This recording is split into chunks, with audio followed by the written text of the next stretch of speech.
Ал ағайындар, құландарымыз жарыс жолына шығып жатыр.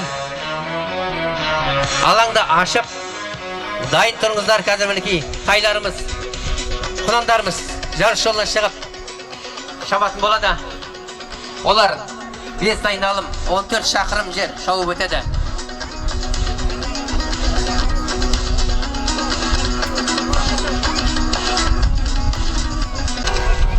Бүгінгі өтіп атқан ат бәйгесі Балқаш ауданының кубогы 2025 жылға жабылу салтанаты Бояулы ауылының азаматтарының ұйымдастыруымен өтіп жатыр.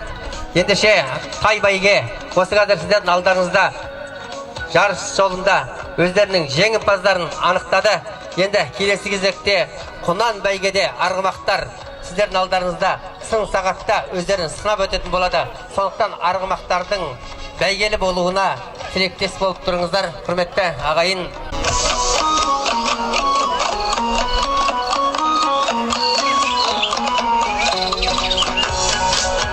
Құнан бәйге басталды. Қошеметтеріңіз ағайындар. Сіздердің алдарыңызда 10 құнан жарыс жолында шауып баратыр мінекей. Басталды. Құрметті шабандоздар, сіздер 5 айналым шабасыздар, 5 айналым. Жіберіңіздер.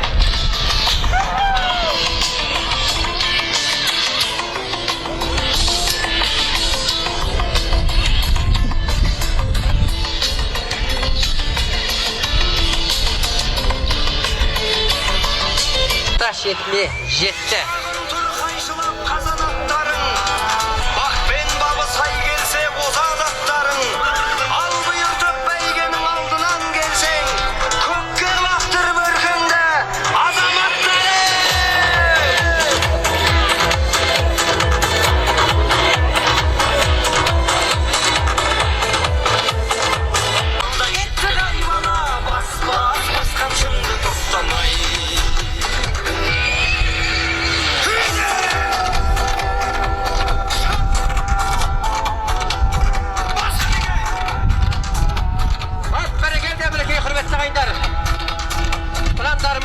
Алғашқы айналымда аяқтап, екінші айналымға қадам басып бартқан жайы бар.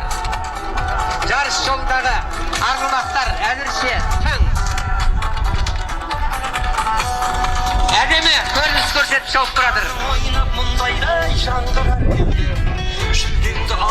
Үшінші нөмірлі.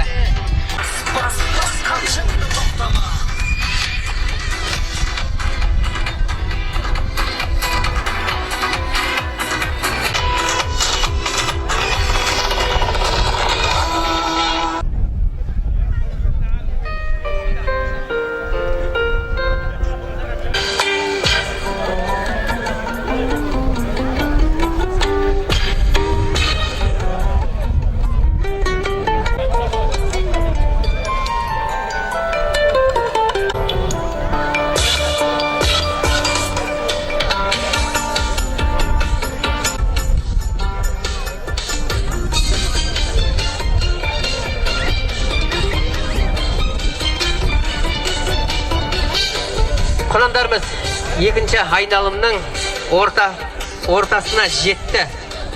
Құландар баяу шауып келе жатыр. Бірін бағып келе жатыр. Жабылу салтанаты Бояулы ауылының азаматтарының ұйымдастыруымен өтіп жатыр. Қазіргі ат бәйге сахнасында Бояулы ауылының азаматтары соғып жасап шығарды.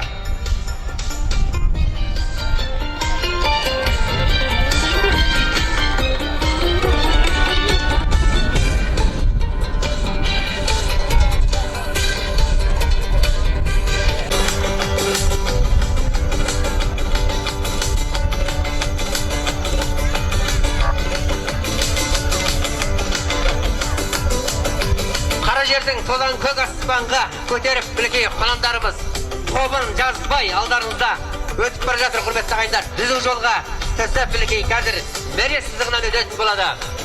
Жолда ашық тұрыңыздар ағайындар. Шет-шетке қашып тұрыңыздар. Аттың алдынан шығып бөгемеңіздер.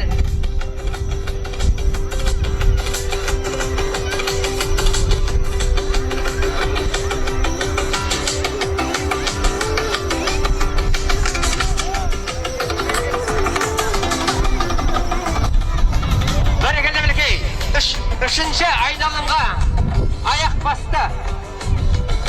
Birinci orында үшінші нөмірлі Құнан кетіп батыр Бақанас ауылынан. Кішкене батыр Самат ағамыздікі. Оқ 75 тұлпар. Екінші айналымда тұлпарларымыз 5 минут ішінде шауып өтті. Жылдамдығы артты.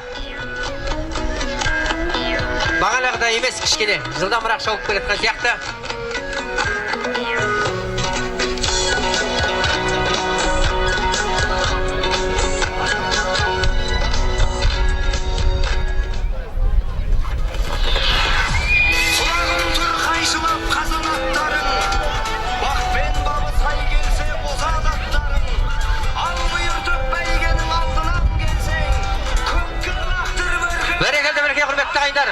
Құрандарымыз үшінші айналымда аяқтап келеді.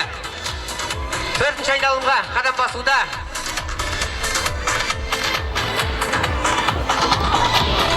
Бәрекелді деп қойыңдар ағайындар.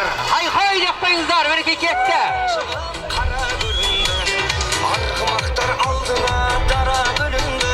Сол үшінші нөмірлі Құнан топ бастап келеді әзірше. Құрандарымыз үшінші айналымда 5 минутта шауып өтті. Бұл екінші айналымға қарағанда жылдамдық өзгерген жоқ. Қайын Бояулы ауылында ас беріледі. Ас дастарханына барып, құранға қол жайып, ас дастарханынан ауыз тиіп қайтыңыздар.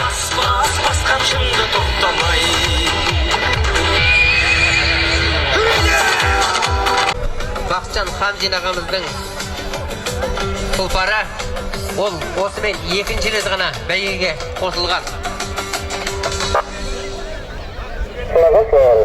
Ағайындар, құнандарымыз төртінші айналымда аяқтауға жақын қалды. Өйткені олар түзу жолға түсті. Ал енді жолға шығып кетпеңіздер, балаларға ие болыңыздар.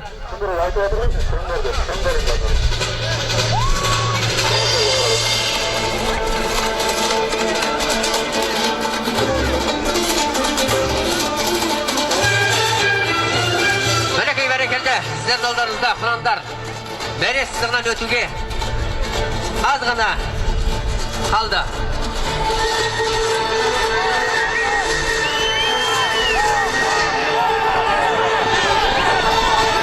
Жарыс жолында 8 құнан кетіп баратыр. Үшінші нөмірлі тағы да топ бастап баратыр. Соңғы айналым, құрметті шабандоздар, соңғы айналым. Жіберіңдер аттың басын, бас қамшыны.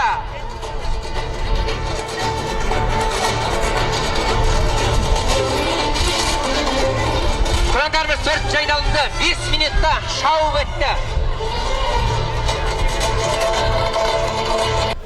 Артында 3 құнан келатыр. Арақашықтығы 150 метрді құрайды.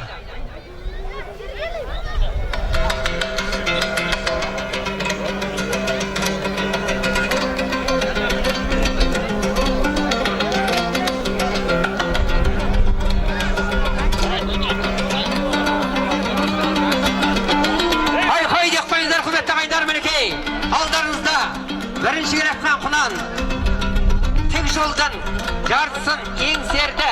Мәре сызығына 150 метр ғана қалды. Бірінші орын келген үшінші нөмірлі Бақанас ауылыны кішкене батыр Самат бауырымыздың оқ 75 тұлпары. Онан кейін 7-ші нөмірлі екінші оқ келді. Балатопар ауылынан келген Сикош бауырымыздың Еркебай деген тұлпары мінекей.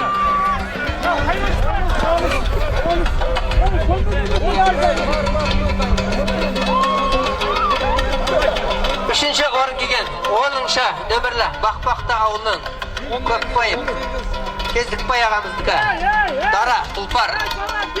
Үшінші орын келді.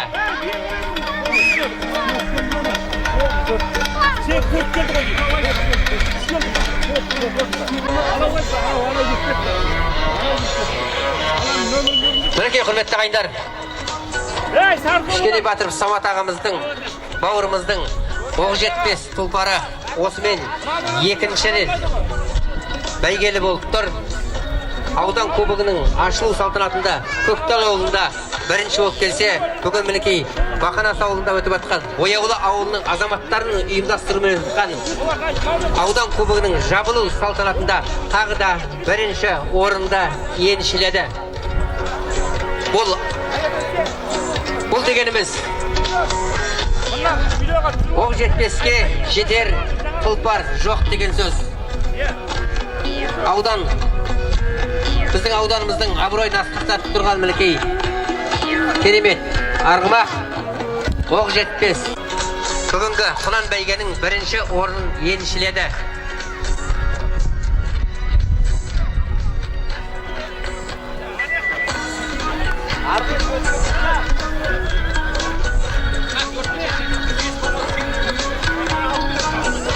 Нөмірлі 4-ші орын, 18-ші нөмірлі 5-ші орын, 8-ші нөмірлі арғымақтар шауып келді. Жаңағына өздеріңізге хабарладық, бірінші орын алған 3-ші нөмірлі Самат бауырымыздың Оқжетпес тұлпары. 2-ші орын Балатопар Сейкош Еркебұлан тұлпары 2-ші орын келсе, 3-ші орын Бақбақты ауылынан Көпбей Тездікбай ағамыздың Дара тұлпар 3-ші орын келді. 18-ші нөмірлі Бақанас ауылынан бүгін ғана бәйгеге қосылған Мұрат бауырымыздың Зымыран тұлпары 4-ші орын келді. 8-ші орын Балатопар ауылынан Әдікен ағамыздікі Жел қара тұлпары 5-ші орын болып келді. Қазіргі ат бәйге болады. Қазір ат бәйгеден кейін бүгінгі бәйгені жабылу салтанатынан кейін құрметті ағайындар, құрметті ат сүйер қауым Бояулы ауылында ас беріледі. Ас дастарханына болыңыздар.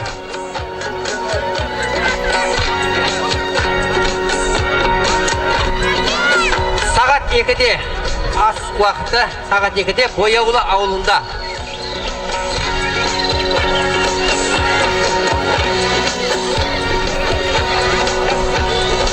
Ендігі кезекте ат бәйге.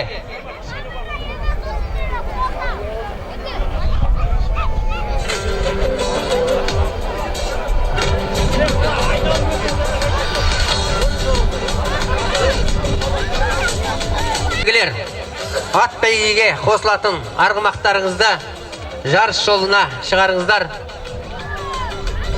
Шабандоздарыңызды ат үстіне қондырып, өздеріңіз жол шетінде қала бергеніңізде болады.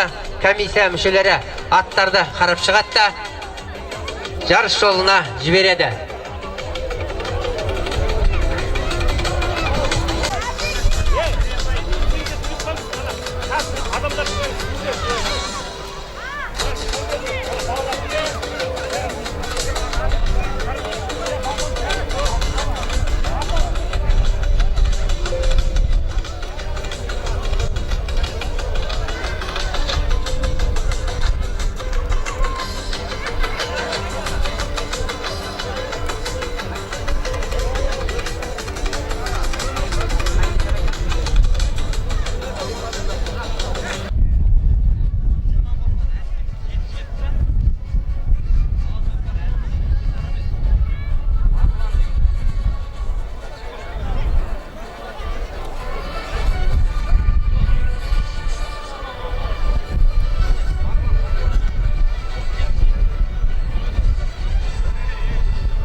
Орын келген құнанды анықтаңыздар.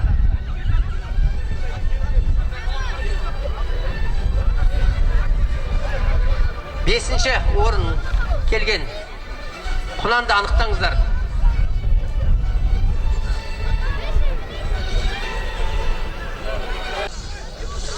жарыс жолын тазалап, жолдан шығып тұрыңыздар.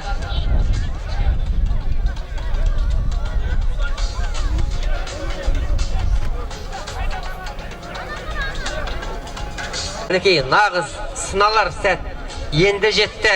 Ендеше арғымақтарыңыздың бәйгелі болуын тілеп. Ай-хай деп қойыңыздар ағайындар мінекей.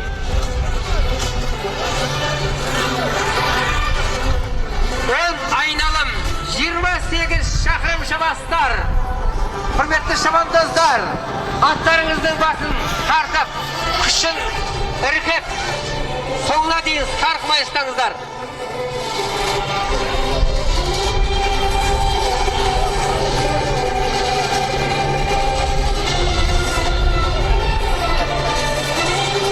Ерғалда түзу жол бойына түсті. Ерке болан бері қарай келсеңіз.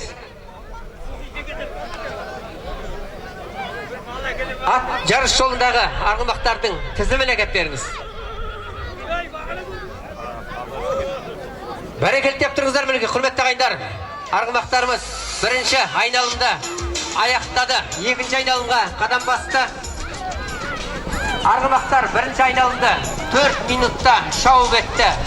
Бірінші топты бастап баратқан 15-ші нөмір. 15-ші нөмірлі арғымақ.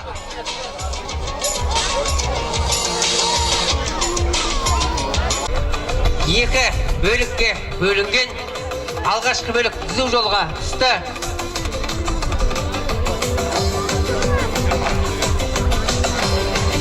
Бес ат алғашқы топты бастап келатыр. Екінші топта да нағыз жүйріктер бар деп ойлаймыз. Екінші топта 6 ат, бірінші топта 5 ат мінекей. Екі топқа бөлініп өсіп баратқан жайы бар.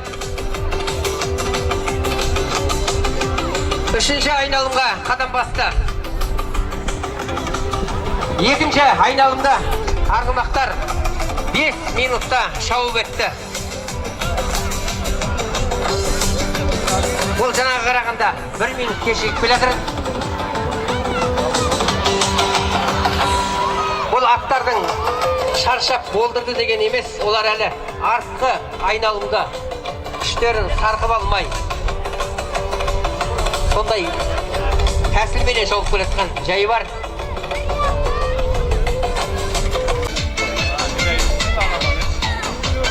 Сұлу төр тұлпары.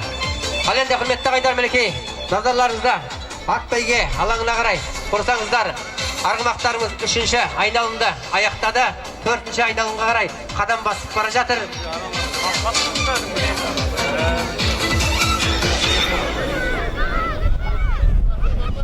Арғымақтар 3-ші айналымды 5 минутта шауып етті. Топты бастап баратқан 12-ші нөмірлі арғымақ.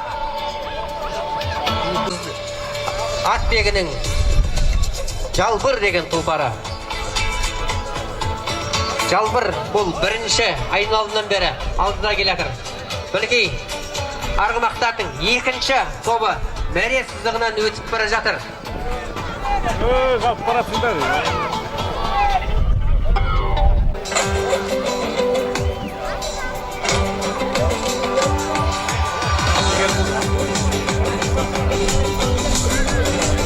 Ай-хой деп қойыңыздар мінекей, құрметті ағайындар.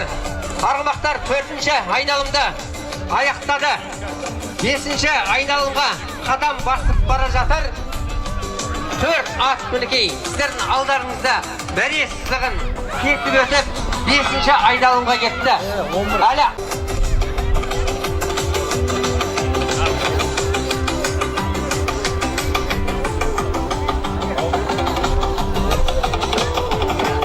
соңғы топ мәре сызығын кесіп өтіп, 5-ші айналымға қадам басты. Соңғы топта 6 ат кетіп барады. Дара шауып келе жатыр. Өйткені олар 2-ші топтан әлде қашан ұзап кеткен. Қазір 5-ші айналымға қадам басады.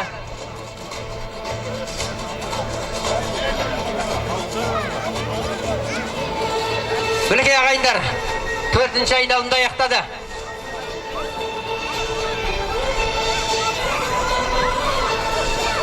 4-ші айналымда аяқтады. 4-ші айналымда арғымақтар 4 минутта шауып өтті. Алғашқы топ. Енді 2-ші топ. Бұл енді осы 2-ші топтан 1-ші орын келетін жылқыны көруге болады ағайындар.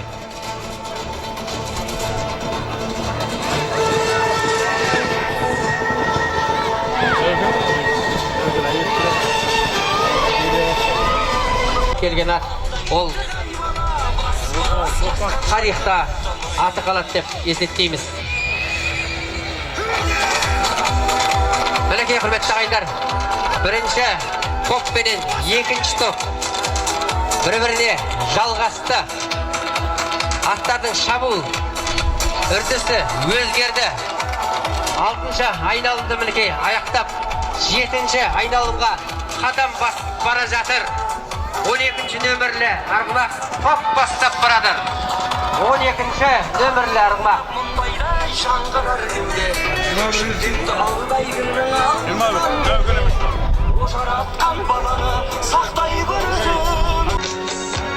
Онымен байланыса білуде шабандоздардың ептілігі.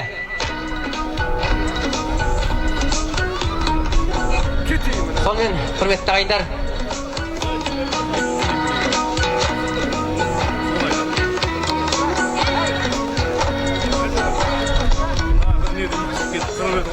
мінекей құрметті ағайындар, біздің арғымақтарымыз 7-ші айналымда аяқтап, 8-ші айналымға қадам басуға аз қалды. Мінекей мәресіғын қазір кесіп өтуге шамалы ғана метрлер қалды. Мінекей сіздердің алдарыңызда өтіп бара жатыр. Қазір жылқылардың, арғымақтардың бәрі топтасып шауып келе жатыр.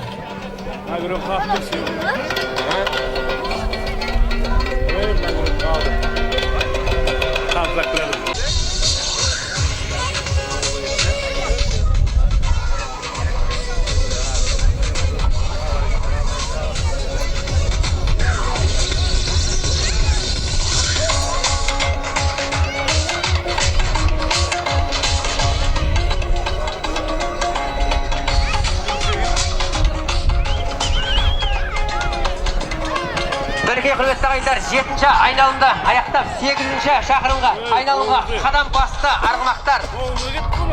Әлі топ жазбай кетіп баратыр. Сол 4 минут уақытта шауып өтті.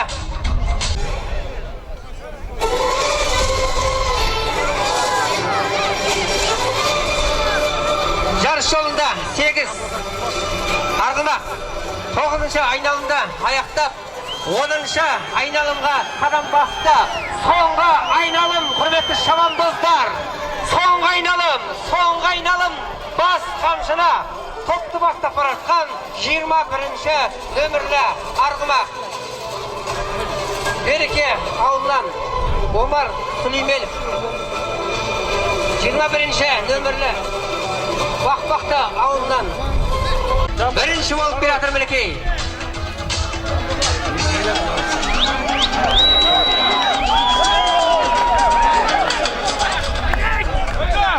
1-ші болып келген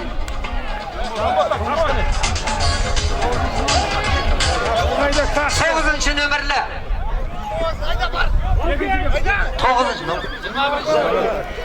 9-ші нөмірлі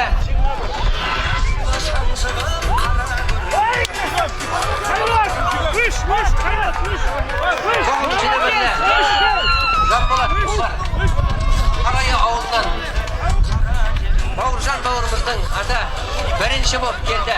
Бүгінгі нағыз аламан бәйгеде 1-ші келді.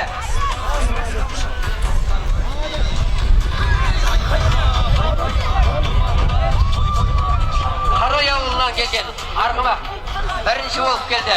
9-ші нөмірлі Бауыржан бауырымыздың аты. Бауыржан Меңлібаевтың Жан Бота тұлпары 1-ші болып келді.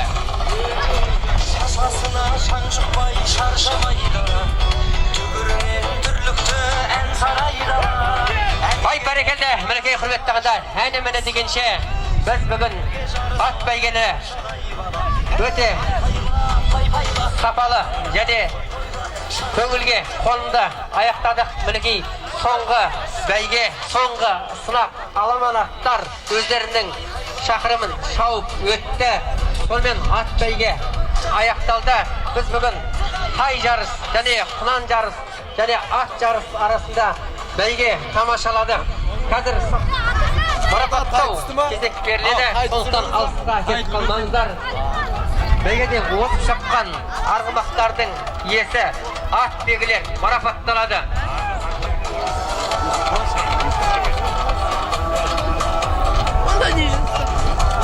Бірінші орын келген 9-шы нөмірлі Қарай ауылынікі Бауыржан бауырымыздың Жанбота ұлбары бірінші келді. Фотоға.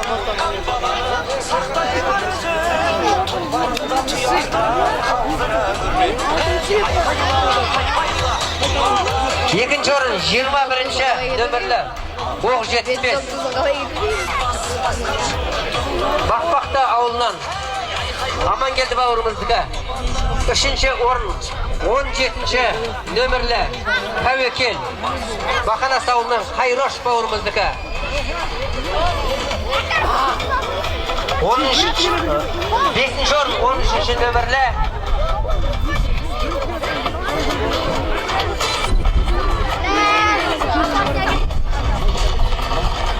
орын 3-ші нөмірлі Болатопар ауылынікі. Қарлығаш есімді Көшенов Жандос бауырымыздың аты. 5-ші 13-ші нөмір Қопар ауылынан келген Айдос бауырымыздың Жұмбақ қыз аты. 5-ші орын келді.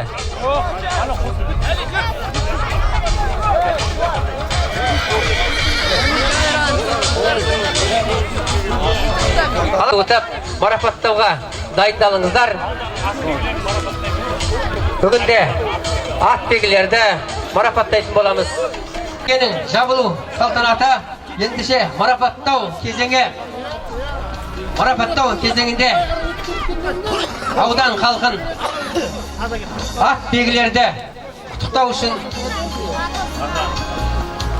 алғашқы сөз кезегі ауданның құрметті азаматы Балтағұл ағаны ортаға шақырып, бір тамаша сөз кезегін берейік.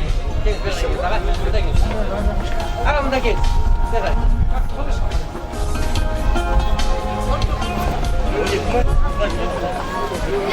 Құрметті ағайындар, құрметті Балқаш ауданының азаматтары.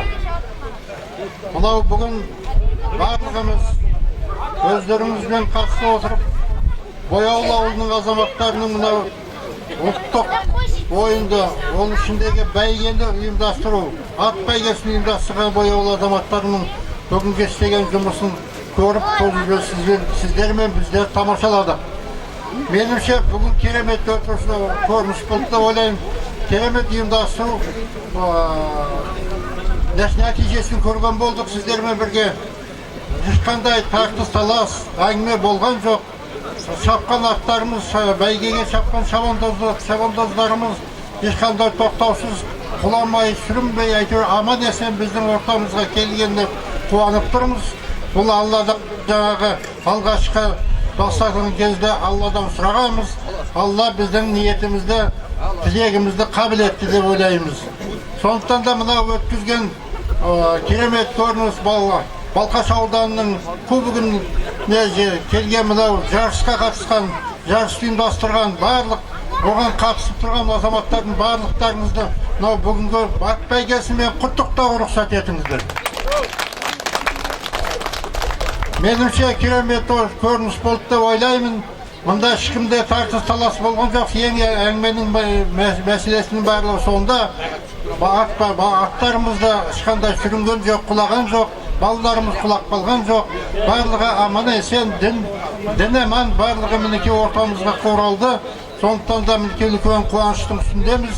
Мінекей осындай жақсы ұйымдастыру жұмыстары ауданның көлеміндегі әр уақытта да осындай жоғарғы ұйымдастыру жағдайда өтіп, бір-біріне деген осындай ынтымақтастық, сыйластықпенен жақсы ылғи осындай жақсы ата-бабамыздан келе жатқан ат бәйгенің басқа да ата-бабамыздан келе жатқан дәстүрлі осындай бәйгелерді ұйымдастырып, солардың қызығын көруге, аудан жұртшылығын соған қатыстыруға және мұны ары қарата насихаттауға сіздер белсене қатысады деп ойлаймын.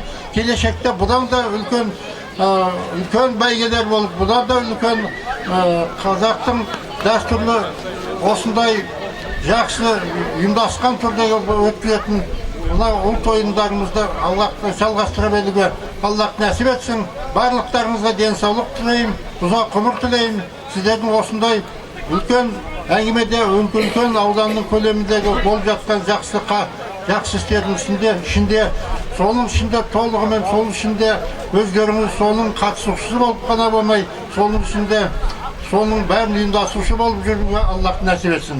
Барлығыңызға рахмет айтамын. Рахмет мына жақсы көріністер жасаған жігіттерге. Алда риза болсын дегім келеді. Мұндай дәстүрлі, осындай жақсы бәйгелер, бұл басы болмасын, бұл соңғы болмасын, соның жалғасын таба беруге Аллах нәсіп етсін. Бәрекелді, Балтақұлаға сізге көп рахмет. 100-ге келіңіз, 100-ге. 100-ге келсеңіз де осы ортада осылай батаңызды беріп, тілегіңізді айтып жүре беріңіз. Сізге мықты денсаулық. Ал енді кезек марапаттауда біз қазір аудандағы ат бәйгелерді марапаттау кезегінде Берік бауырымызға сөз береміз.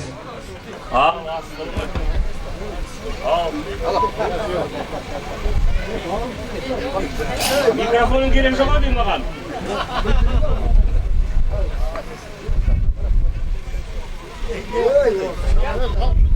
Күзір жібердім ғой, микрофонun керек жоқ деймін. Ассалаумағалейкум, Атбек бауырлар, ағалар, інілер. Мынау енді өзіміздің ауданымыздың мынау күпті. Алла қалап бүгін ат сүрінбей бала құламай айтыр. Амал сен өткен сияқты, көңілдеріңіз шыққан сияқтымыз. Ал енді мына жерде ауданымыздың үлкен қариялар бар, ат бәйгелер бар. Соларды бір марапаттап жіберейік. Мына жерде Қуанаға ауылдың ақсақалы осында үлкен біздің ат бәйге ағамыз, атамыз. Ал аға, бұл жаққа шығып кетіңіз, бері қарай шапан жабайық.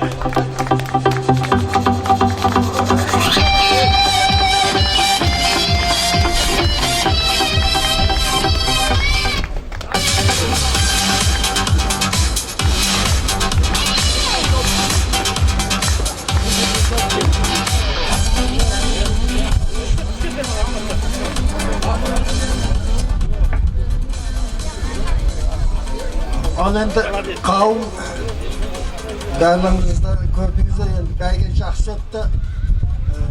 Әрқашанда осындай бәйгені көре берейік, осындай бәйгені қуаныштымыз болсын. Рахмет мына бояулы ауылдардың жігіттеріне, осындай ұйымшылдық кетпесін біздің арамыздан. Амин, амин, қуанаға айтқаныңыз келсін. Ал екінші мында Бабақты ауылы Дәукенов Құрманбек ағамыз. Бабақты ауылы Дәукенов Құрманбек.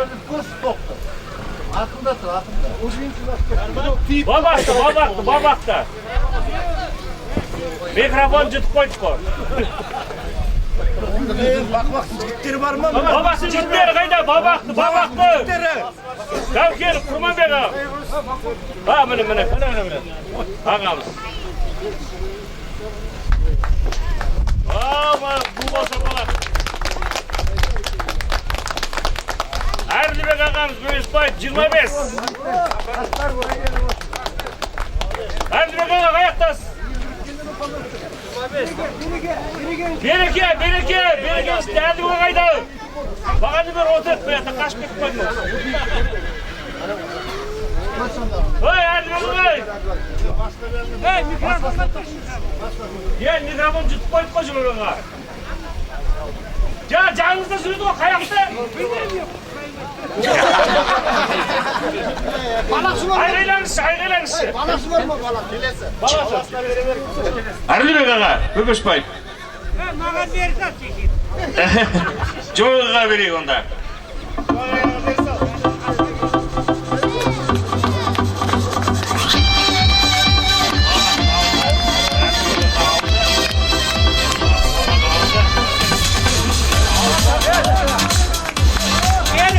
Атқа біледі атқа. Ау! Атқа келеді атқа. Болды. Ара, кім алмастап қойған жаңағы.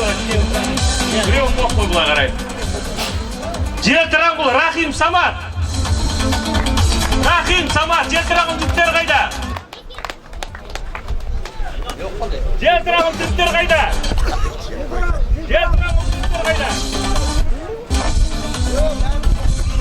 Желтірағын жіптер, Самат!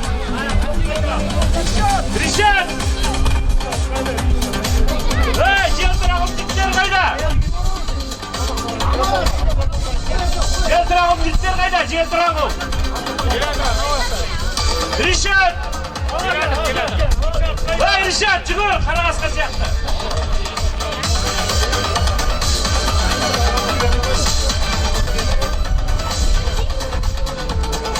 Мынау, шаскелен топар. Шегірмай, Әбжан. Ағамызға.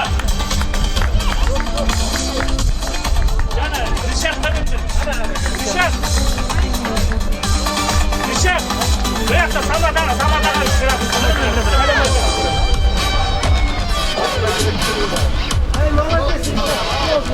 Марапаттау, бәрмен жалғасады.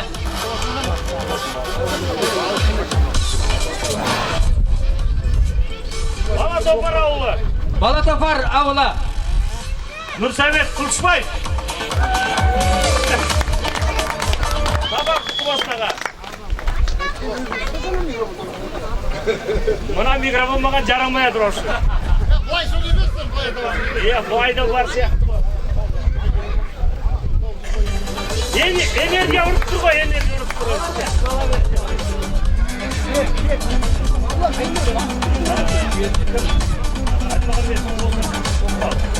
Әлмағамбет досым Көктал ауылында. Көктал ауылынан. Әлмағамбет досым. Көктал ауыл жіптер қайда? Көктал.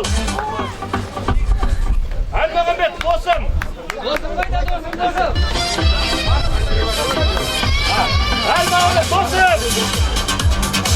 Әлмағамбет досымды сахнаға шақырамыз.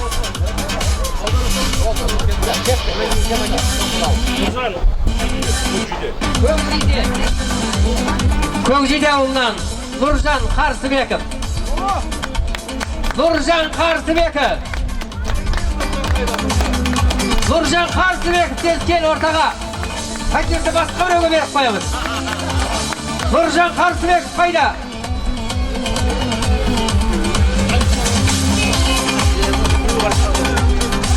Нұржан Қарсыбековтың қасында отырған адамдар болса айтыңыздар. Нұржан сені шақырып жатыр деп, оның құлағы ауыр естиді.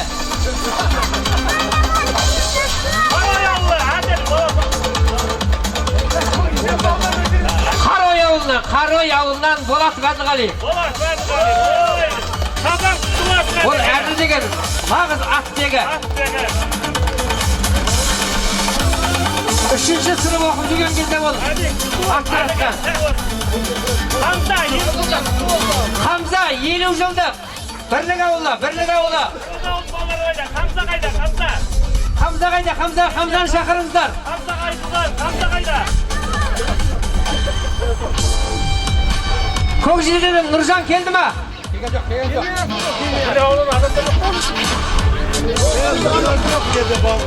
Нұржанға қошемет мінекей. Көкжиде ауылының бапкері.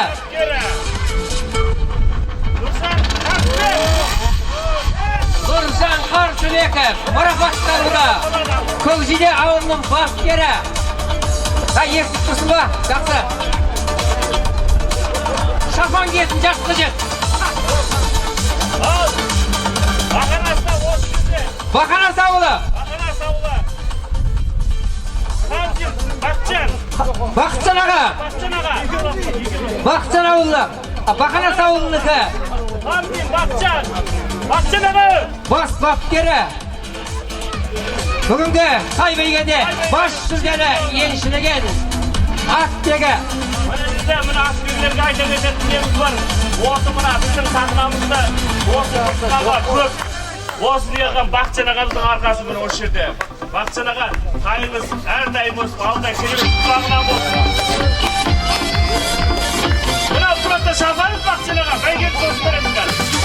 Бәрекелді, құтты болсын Бақытжан аға. Сіздер Бақытжан ағаны атты қамшылап бірінші келтірген жоқсыздар ма, бірақ көмектесіп? Бұл жерде сосын жаңағы өзім айта кететін бірінде осы жерде бізге қалай десем болады, осы жерде шашылауымызды көтеріп бізде жүгіріп жүрген інім бар осында. Айбын інім қайда, Айбын інім? Айбын! Міне! Айбын інім міне осы жерді тұрғызған мынаны. Миллиметр ашық осы жерді. Дәнекер жарышып біздің міне Айбын ініме. Мыңда бір алғыс енді осы жерде. Рахмет, балашаға қызығын көр, інім. Атбегі, атпеншері бүгін атпасы ұмытып кеттім ғой.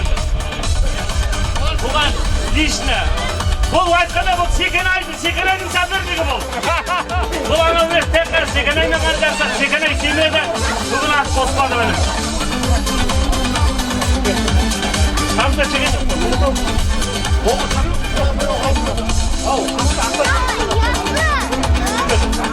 Қамса шеген жоқ. Ya Yusuf'un baları kaydı Yusuf. Бірлік ауылының. Бірлік ауылының балары бар ма? Бірлік ауылының атбегілері бар ма бұл жерде?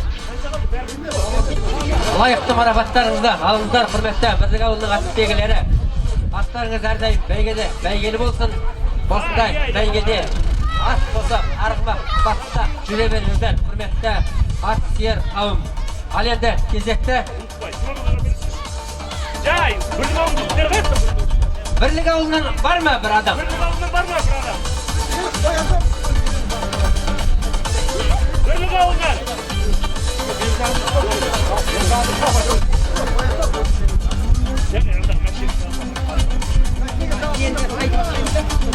Қайды бастар. Ал енді құрметті ағайындар, бүгінгі бәйгеде бәйгелі болған арғымақтарды, ат иелерін, шабандоздарды марапаттайтын уақыт жетті. Ендеше тай бәйгеде 5-ші орын келген Бақбақты ауылы. Бақбақты ауылынан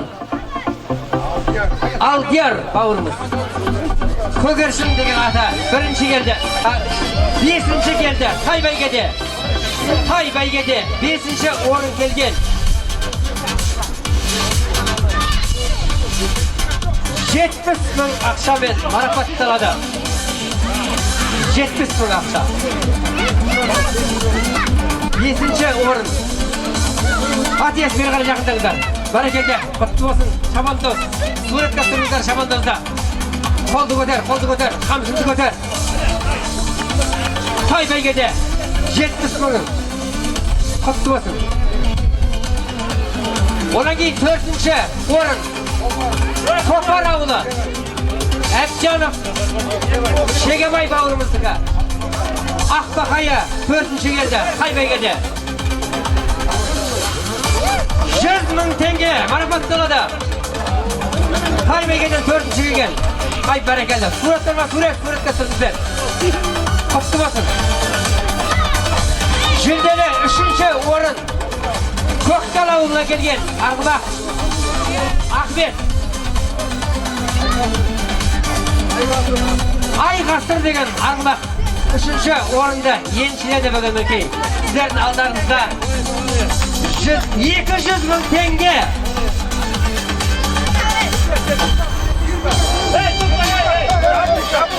Сонымен қатар сертификат. 3-ші орын.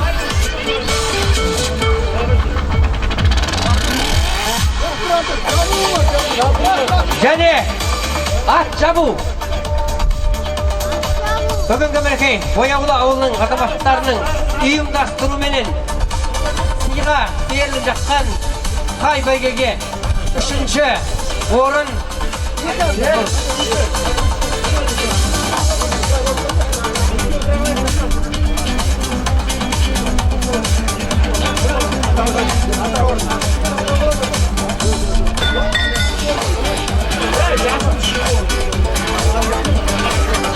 Қазір, білмейді. Тай, 3-ші орын. Ат жабу, арнайы тігілген, Бояулы ауылының келіндері тіккен. 2-ші орын. Ахметов Серік Көкжиде ауылынан келген. Барс деген арғымақ. 300 мың теңге. Және сертификат. Ат жабуы. Суретке түсіріңіздер, тамашалап. Екінші орын үшінде де мә.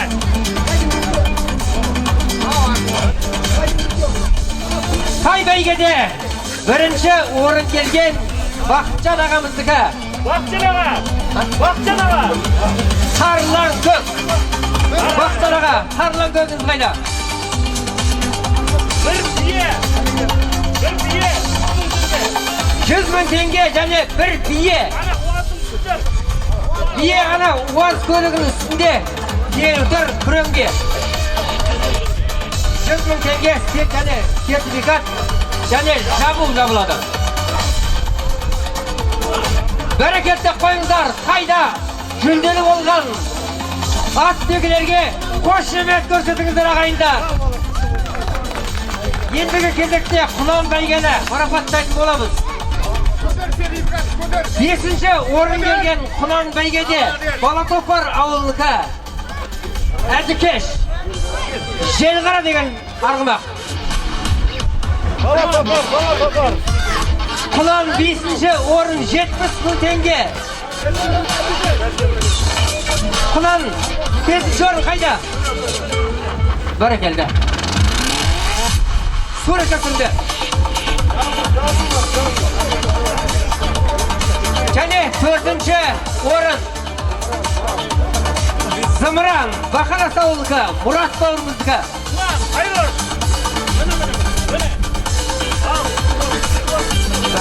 Құтты болсын.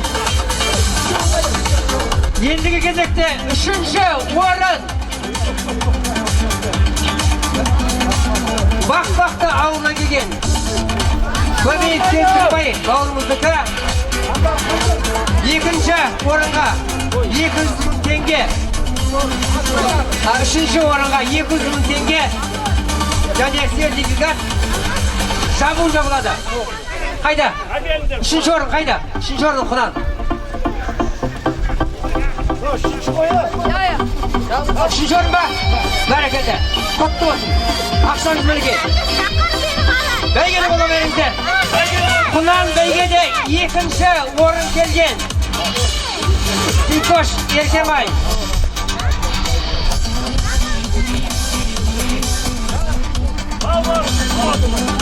Балатопар ауылынан келген арғымақ. 300 мың теңге. 300 мың теңге. Ақшан алыңыз. Арғымаққа жабылады.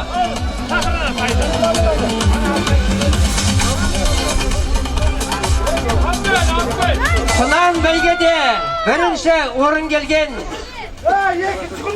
Кішкене Батыров Самат бауырымыздікі. Оқжетпес. Құлан бәйгеде 1-ші орын келген.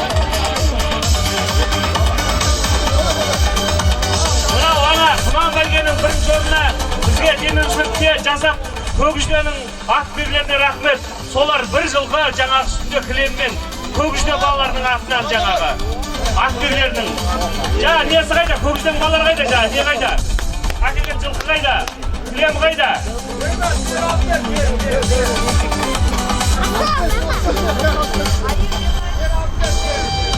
Көкжиде ауылының несі қайда?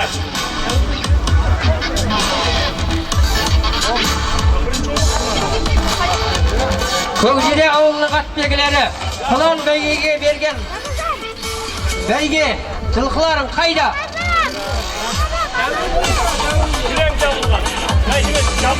Бәйгелі болған бірінші орын келген атқа беріңіздер. Ал енді құрметті ағайындар, келесі кезекте марапаттау ат бәйге, аламан бәйгеде 5-ші орын келген Қопыр ауылынан келген Өтемісов Айдос бауырымызға жұмбақ қыз деген арғымақ келді. 100.000 теңге 5-ші орын келген атқа. 100.000 теңге.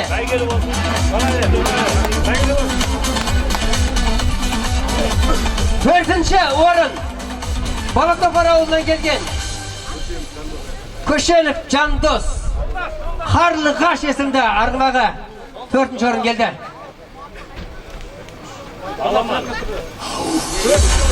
4-ші орын 150.000 теңге. Сонымен қатар 3-ші орын Бақанас ауылы Қайрош Тәуекел арғымағы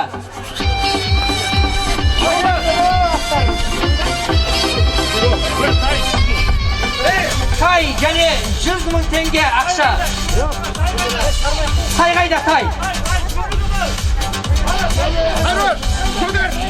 Және жабу жабылады. Бояулы ауылының келіндері тіккен жабу, ат жабу жабылады.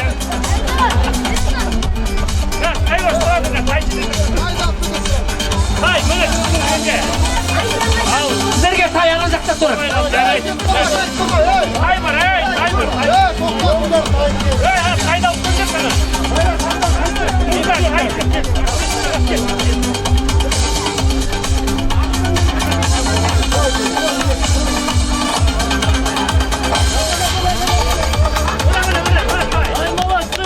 Мінекей, 3-ші орынға берілген тай.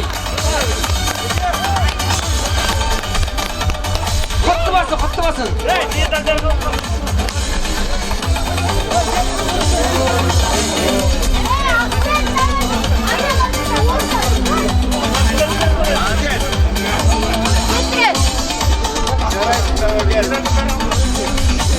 Ат бәйге және медал. Аттығы 3-ші орынға. Әлі 2-ші орын ғой, 3-ші орынды бердік. Аттығы 3-ші орын. Сонымен қатар 2-ші жігіттер мынау кішкене не болып қалды. Мына жерде жаңа тай бәйгенің бірінші келгендері қайда, жаңа медаль мен кубоктары. Сосын жаңа ғана құлан бәйгенің бірінші келген нелерді, медальдар, кубоктарды алыңдар бір жерден. Мына жақта кішкене не болып қалды, технический болып все.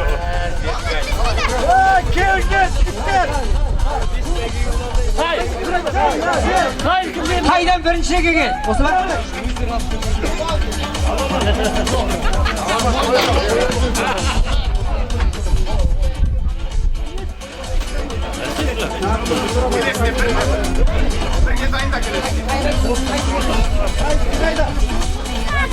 Бақытжан аға бері қарай келіңіз, Бақытжан аға. Тай бәйгеде.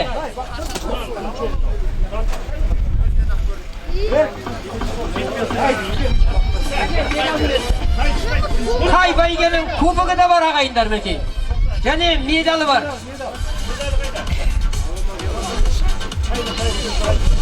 Бірінші орын сары болады.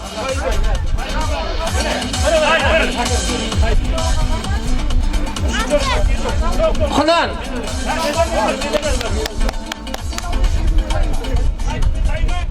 Тайдың 3-ші орын.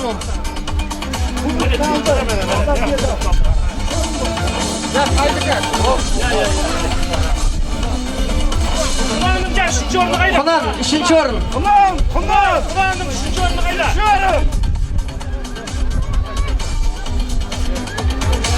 Тай, екінші келген тай. Жаңа кім балам қайда? Ау!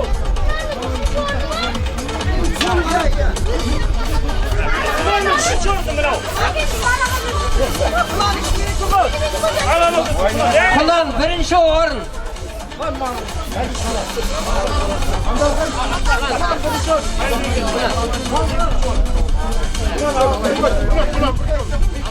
Ey, münau, yakın gelir. Hay, neyle, kaydan. Yedinci ordu.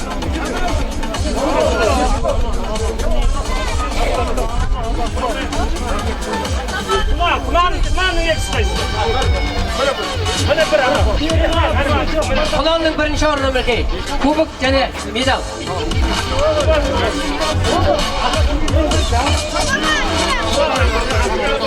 Kumanın eksisi қайда? Kuman.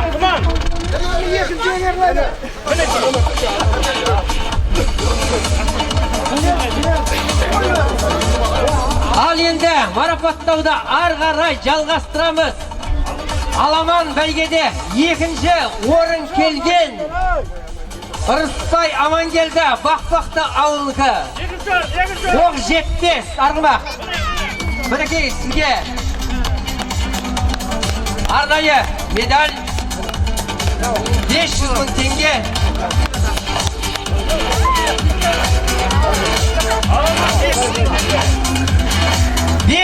теңге екінші орын. Арнайы жауы бар, медаль бар. Шабандозға медаль. Ал енді, құрметті ағайындар, бүгін мінекей 28 шақырымда дара шауып келген Аламан бәйгеде бірінші орын келген Белдібаев Бауыржан бауырымыздың аты Қарай ауылынан Жан Бота Арғымақ марапатталады.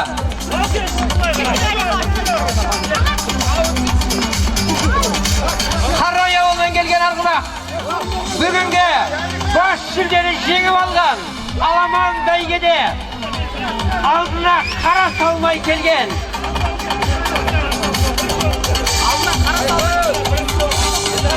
бірінші орынға 1 миллион ақша, 1 миллион теңге және сертификат, кубогы, медалі бар, ат жабуы бар.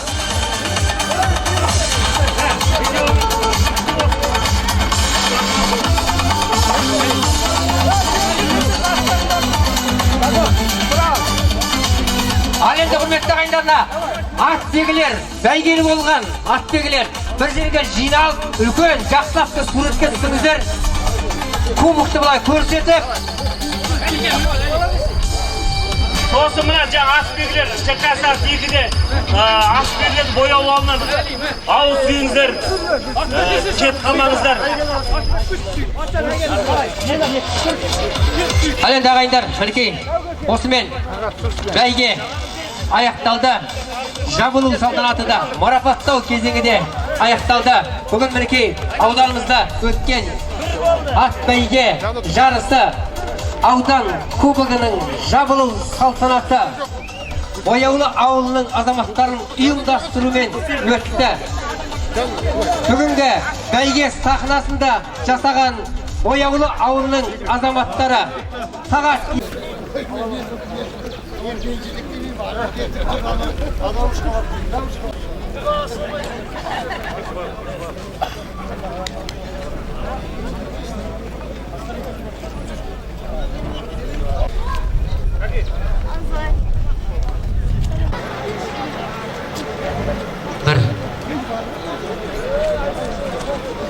Армысыздар, құрметті ағайын, қадірлі қонақтар.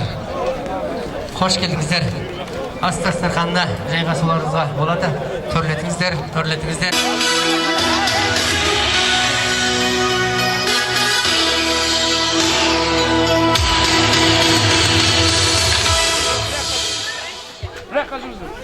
Армысыздар, құрметті туысқандар. Бағдарған жеріне ырыс қонған қуанышты күндерге ортақтасып, тілеулері әр кезде дұрыс болған. Бүгінде салтанатты думан болсын, көңілдің көкжалауын тігістаңдар. Халқымның көңілдері дархан болсын, ағайын сөзден маржан айтар болсын. берілген баталармен нұрландырып, бастарыңа баянды бақыт қонсын. Қырдағы қыдырата қырық шілтен бүгінде сіздерменен бірге болсын.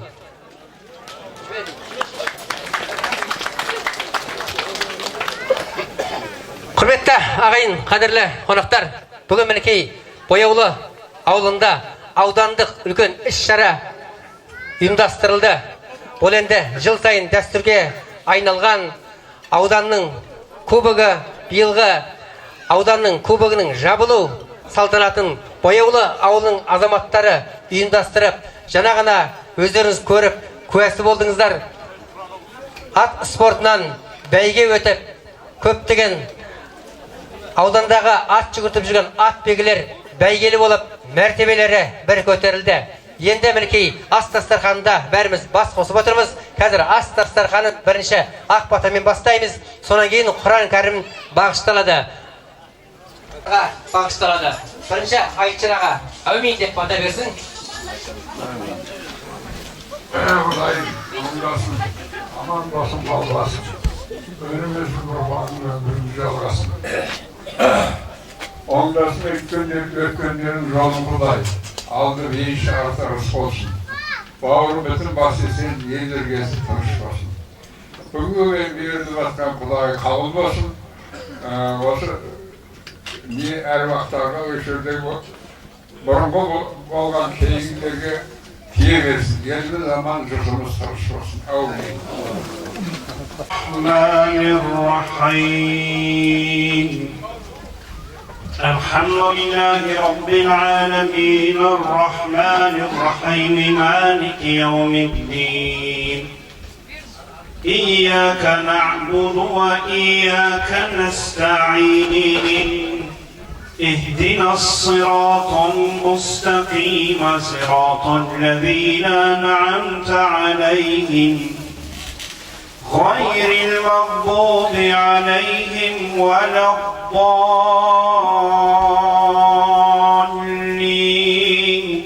بسم الله الرحمن الرحيم قل هو الله أحد الله الصمد لم يلد ولم يولد ولم يكن له كفوا أحد بسم الله الرحمن الرحيم قل هو الله أحد الله الصمد لم يلد ولم يولد ولم يكن له كفوا أحد بسم الله الرحمن الرحيم قل هو الله أحد الله الصمد لم يلد ولم يولد ولم يكن له كفوا أحد صدق الله العظيم سبحان ربك رب العزة عما يصفون وسلام على المرسلين والحمد لله رب العالمين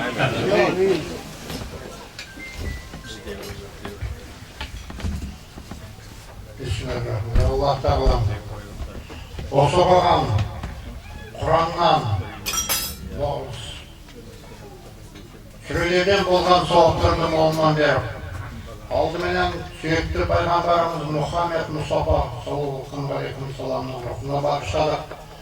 Одан бері осы Бояулы ауылынан өмірден өткен барлық әруақтарға бағыштадық. Осы оқыған Құраннан, мына беріп жатқан астан, дәмнен, тұздан болып жатқан осы сауаптарды Аллах Тағала молына беріп, алдыменен сол мына Құран бағышталып отырған сол аруақтарға жеткізуге Аллах нәсіп етеді. Олардың жатқан жерін, топырағын торқа, иманын жолдас етеді. Жандарын жәннеттен орын алуға Аллах нәсіп етеді. Артында қалған ұрпақтарға құт берекелей беріп, амандығын, саулығын береді. Бояулы ауылының еліне, халқына амандық, тыныштық беру керек. Осында ауылдағы елдің жұртының мынау осында жаңадан келіп, бұрын болып та көрмеген, мына ата-бабасының жерін аңсап, осында жерде ата-бабаның жерінде осында үлкен бәйге жүріп жатыр екен деген бақсы ести салысымен осында көп азаматтар, біз бұрын көріп білмеген азаматтарымыздың осында келіп, осында Құран бағыштауға мынау жаңағы болған бәйгеге қатысып отырған осы мінекей соның барлығын Аллах Тағала осы жастарға, кейінгі ұрпақтарға амандық саулық берсін. Осы ауылдың әрбір жанұясынан шығатын түтінге дүзу шығып, әрбір жанұяның ішінде тек амандық пен саулық болсын. Аллах Тағала осы елінде, жұртында амандық пен саулықта болып, ел жұртын бір-бірімен осындай сыйласып қауышып, бір-бірімен сыйласып, мынау әсіресе өмірден өтіп кеткен аруақтарды сыйлап, аруақтарды құрметтеп, соларға осындай құран бағышталып отыр, Аллах нәсіп етсін. Осы айтқан дұға тілектерімізді толығымен қабыл етуге. ربنا آتنا في الدنيا حسنة وفي الآخرة حسنة وقنا عذاب النار برحمتك يا الله. Әмин. Қабыл болсын. Әлемде құрметті ағайындар, сізге ас дастарханы ашылды. Астана мәмлекеті отырыңыздар. Бүгінгі дастарханға қойылған адал-астың бәрі осы Бояулы ауылында туып өсіп, халқына еселі еңбек еткен әруақтардың рухына тие берсін деген ниетпенен дәм татып отырыңыздар. Мінекей бұл Бояулы ауылының азаматтарының ұйымдастырып жатқан үлкен іс-шарасы. Өткендерін ұмыту өшкендіктің белгісі, өткендерін еске алу өскендіктің белгісі дейді. Өткенін ұмытқан ел келешексіз дейді. Ендеше бүгін біздің Бояулы ауылының азаматтары дүниеден өтіп кеткен әруақтарға бағыштап осындай дастархан жайып ас беріп жатқан жайы бар. Астаналық дәмнен татып отырыңыздар. Жалпы бүгінгі өтіп жатқан іс-шара бұл аудандық іс-шара.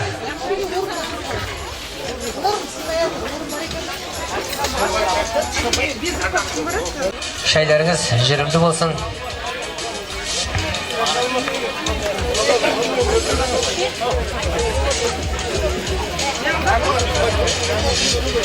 Бояулы ауылында жайылып жатқан үлкен дастархан, ас дастарханы енді бүгінгі іс-шараға аудан көлеміндегі атбегілер жиналып, ат сүйер қауым, ат спортын құрметтейтін азаматтардың бәрі бас қосып жатқан жайы бар. Енді ас дастарханында бүгінгі іс-шараны ұйымдастырған Бояулы ауылының азаматтарына ризашылығымды білдіремін дегендей сөз кезегін алам деген жандар болатын болса, микрофон ұсынудан дайынбыз.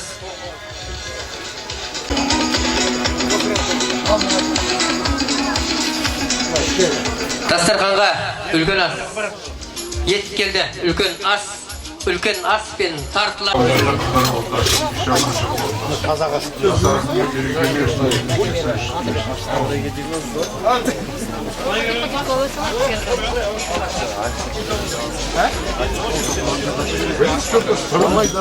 Ет табақтар дастарханға қойылды. Дастарханнан ет табақтар тұратын орындар әзірлеп қойып отырыңыздар.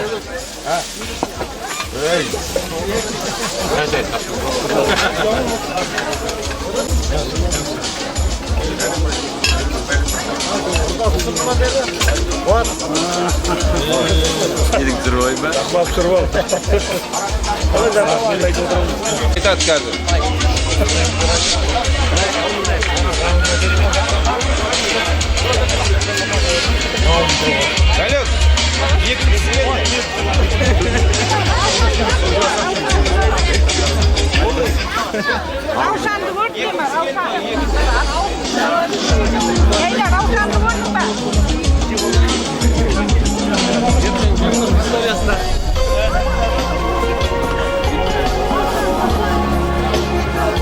Ben sürüyorsun.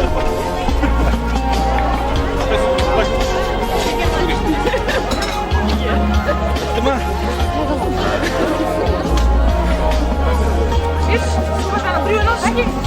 Қандай қалмай, шапқылап бірге келіп жүрген жүргендер, мінекей бұл нағыз үлкен іспетпен болар еді. Сондықтан да мен ендіге осындай өтініш жасаймын. Енді кішкене кішкене болды, той болады, басқа да жағдай болып жатады, өмірлер көтерген азаматтар болып жатады, қолақты өмірді ұмытпай келіп, осындай кішкендер араласып өтеді, ағайынды мінекей, ағайын қазақ айтады ғой. Ағайын тату болса ас көп дейді қазақ айтады. абысын тату болса, ағайын тату болса, артық деген сөздер бар қандақтар. Сондықтан да мінекей осындай жағдайда іс-шаралардың ішінде басқасында келіп қатысып араласып жүрсеңді өзіңізді ұмытпайсыңдар, балаларыңды, ұрпақтарыңды ұмытпайтын болады. Мынау үлкен жақсы болды. Сондықтан да мінекей бүгінгі мынау тағы да қайталап айтамын, осында мынау бояулы азаматтарына, осыны ұйымдастырған барлық азаматтарға Аллах тағала денсаулық болсын, ұзақ ғұмыр берсін. Мынау керемет мінекей осының барлығы бір адамның қолына келмейтін, соның бәрі ұйымдасқан түрде, осында бір-бірінен араласқан түрде, осындай сыйластықпенен бітетін шаруа, соның бәрінде біз ұйымдасқан жігіттердің бәріне рахмет айта отырып, келешекте де осындай жақсы ұлт ойындары болсын, басқа да жағдайда болып жатқан уақытта осындай ұйымдастыруды, ұйымшылдықты көрсетуіміз керек. Әр уақытта осындай бірлік бар жағдай деген бар деген қазақта сөз бар емес. Сондықтан осындай бірлігіміз жарасып, ауызбірлігіміз, ынтымағымыз жарасып, осындай іс-шаралардың басқасында болып Алла бәрімізге де нәсіп етсін. Ауырмаңыздар, сырқамаңыздар, осындай ауызбірліктің ынтымақ көп болсын. Жаңағы болып жатқан ел уақытта бүгінгі уақытта амалып келіп жатқан ас қабыл болсын. Бәрімізге де амалдықты солып тұрды. Осы ауызбірліктің ынтымақтарында. Рахмет.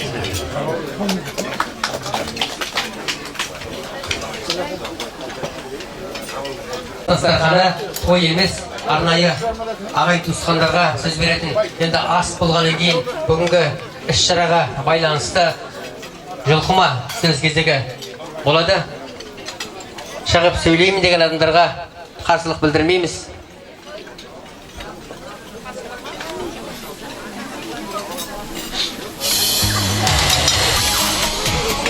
Енді бүгінгі іс-шара ат бәйгесі әрине жоғары деңгейде өте тамаша өтті. Осындай ат жаратып, арғымақ бақтап жүрген азаматтың бірі осы ауданға танымал Омар ағамыз.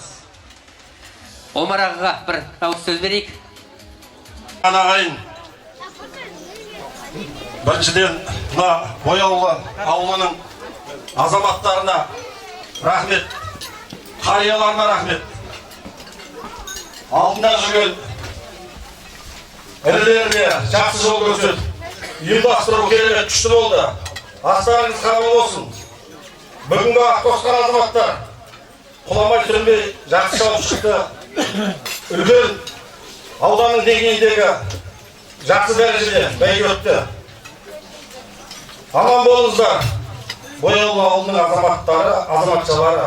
Тек жақсылық, осындай ауызбірліктеріңіз ажырамасын. Ауызбірлік, жақсылық, береке бірлік болсын ауылдарыңызда. Еліміз бірінші болсын, халқымыз бай болсын. Аман болайық. Тойымыз тойғыласын, мына асымыз береке қабыл болсын. Баған бері оқыған Құран дұғаның бәрі айтылған жаңағы ағаларымыз айтып жатыр. Осы ауылда халқына еңбек сіңген азаматтар тие берсін деп жатыр. Сол кісілердің аруағына тие берсін. Аман болайық, тек жақсылықта естейік. Ас қабыл болсын ағайын. Әлемде ол ат баптау, оны бәйге қосу, бәйгелі болу, ол әр ат бегінің басындағы бақ. Енді ат баптауды да әркім әртүрлі жаста меңгереді.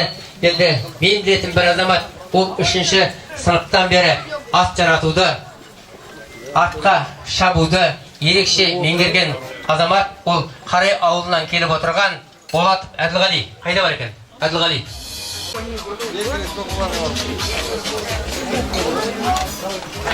Құрметті ағайын, беріліп жатқан ас қабыл болсын. Осы Бояулы ауылынан шыққан азаматтарға, ағаларымызға, әкелерімізге үлкен рахмет. Осындай ас, осындай ат бәйге ұйымдастырып жатқан жігіттерге, соның ішінде Досымбек Берік бауырыма үлкен рахмет. Бұл өзі бәйге ұйымдастыруда оңай шаруа емес.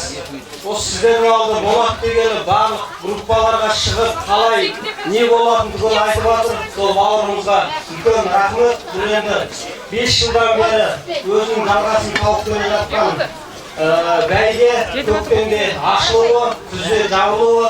міне соған атсалысып отқан барлық осы бояулы ауылының азаматтарына, азаматшаларына үлкен рахмет. Беріп жатқан астарыңыз қабыл болсын. Міне бізде алла бұйырып 5 жыл күткен Аламан бәйгенің кубогына ұлттық ағайын. Міне осындай бәйге барлықтарыңызға жұғысты болсын. Тек жақсылықта келісейік. Рахмет сіздерге. Сөз кезегі келіп тұр. Енді бүгінгі ат бәйгеде, оның ішінде тай бәйгеде мәре сығын бірінші болып кесіп өткен. Ол біздің Бақытжан аға, Хамзин Бақытжан ағамыздың аты. Бақанас ауылы бүгін бәйгені өздері еншіледі. Тай бәйгеден Бақытжан аға сөз берейік. Ассалаумағалейкум, құрметті ағайын, құрметті мына бояулы ауылының тұрғындары. Ас қабыл болсын. Мына ауылына қарап, азаматын таным деп жатыр. Азаматтық деген осы деп ойлаймын. Үлкен қариялар, мына бәйгенің басында алтағыл ақсақалы бар. Атасын беріп, бір керемет бүгін ұлттық ойын, бәйгеден бір тамаша жарыс өтті. Оның аяғы осындай ұланғасы асқа ұласып жатыр. Аруақтар разы болсын, осындай ел азаматтар аман болсын. Наурызбашып деген осы ағайын, осындай осылар. Барлық ағайынға тілеймін, барлық ауылға тілеймін. Амандықта осындай жақсылықта жүрейік. Біз аналарымыз осы бүгінгі іс-шара жөнінде бір ауыз тілек айтам десе рұқсат.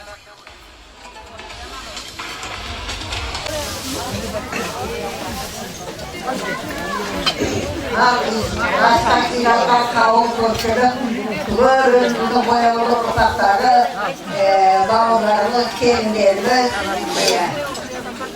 Мінекей бүгін енді үлкен аспен баты, үлкен балаларымызды ес sarып, мына беріліп атқан ас қабыл болсын.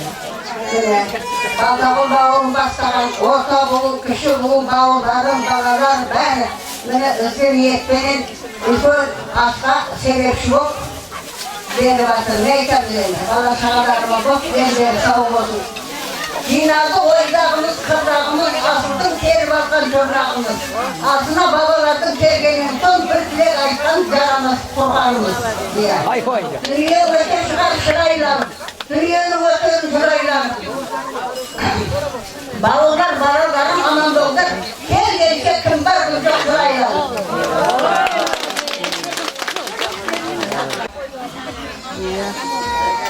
Осы ауылдың қызы.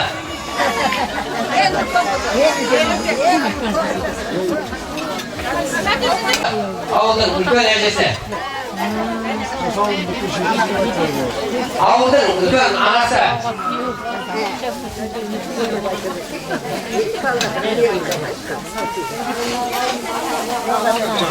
Жақындатым, жақындатым.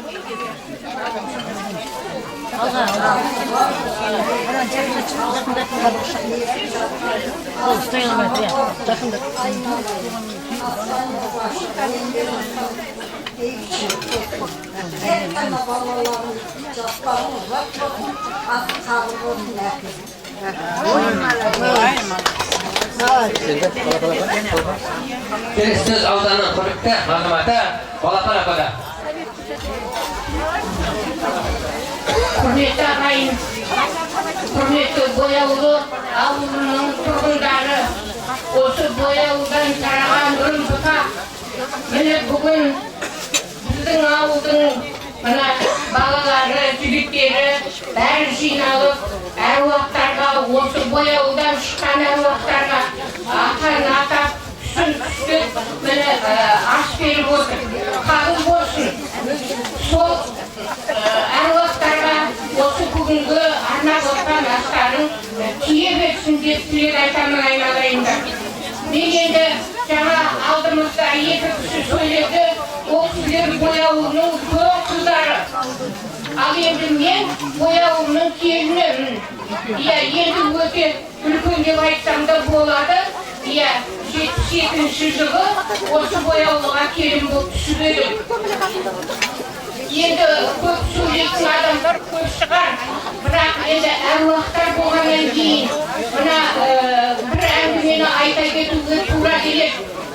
Мына ауылға кіре берісте қорым жаңадан сол осы үлкендерің бағыттарын жақсы білесіңдер, кейінгі балалар әлі жөнді білмейтін шығарсыңдар.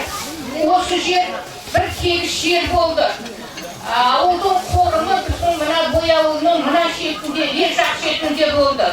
Содан ояқ жаңағы қамыс басып, шеңгел басып, су басып кеткеннен кейін жаңа қорым орнату туралы шешім болды.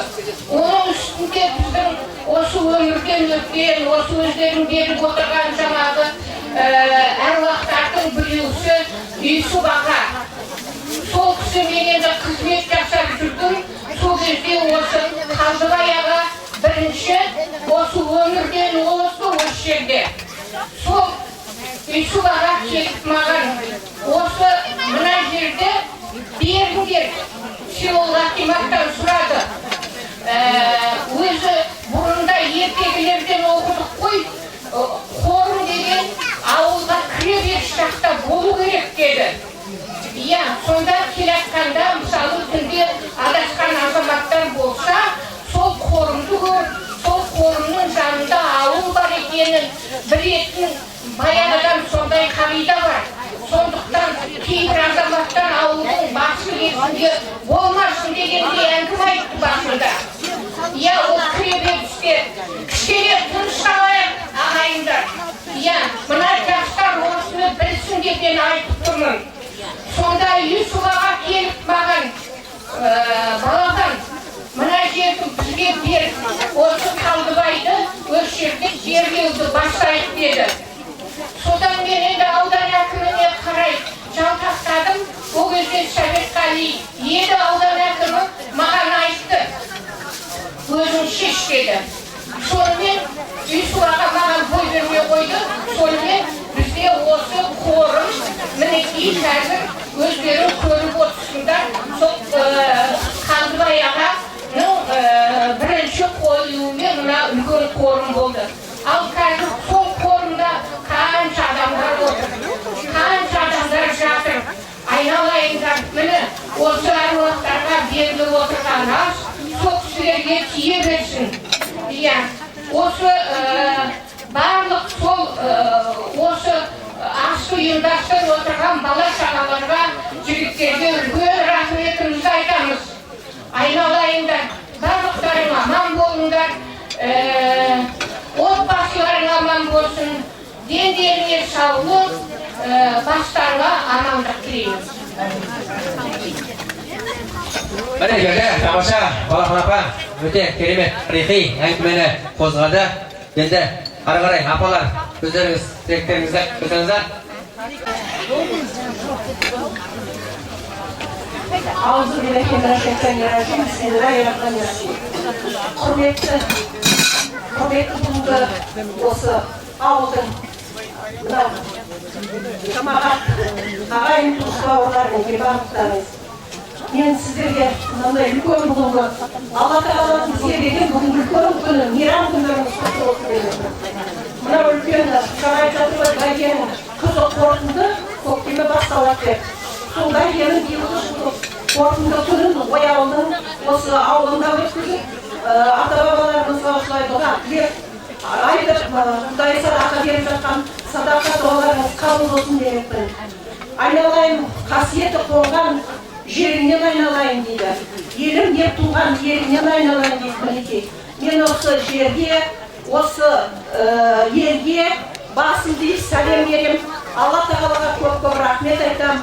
Міне 55 жылға жуық осы жердің келіні болып, осында келіп түскен жері мінекей келін болып. Бетім ашылған жер үшін. Сондықтан ата-баба ұрпақтарымыздың ғұмырыңыздары шат-шадыман болсын демекпін. Қорымда жатқан ағайын туған туысқандардың барлығының, дос-жарандарымыздың барлығының ғұмырдары шат-шадыман болсын. Барлығын мекей бүгінгі рахметтеріңізді қабыл етіп Алла тағала. Олардың жандарын жаратты. Алла тағала ұрпақтарын шат-шадыман етсін. Бүгінгі басымыз аруақ қосыла берсін. Алла тағала айтады ғой, бірлік болсын, ынтымақ болсын. Барлығы сонда бірге боласыздар міне. Бүгін осылай ынтымақ бірлігіміз аруақта мәңгілік болсын демекпін. Алланың ержанымызда тұрған уақытта барлығы да осындай жақсылықпен болсын, тоймен болсын, бірлікпен, ынтымақпен болайық. Әсіресе міне аналардың дұға тілектері қабыл болсын. Ер азаматтарымыз аман болсын. еліміз аман, жұртымыз тыныш, халқымыз аруақта бейбітшілікте болсын. Аруақта шын жүрегімен ниетімен тілейтін келешекте өсіп келе жатқан осы бояуының жас аналары, қыздары, шөберелеріміздің бәрі бақытты болсын, өмір жастары ұзақ болсын, барлықтарыңыздың мерекелеріңіз құтты болсын, дұға тілектеріңіз қабыл болсын.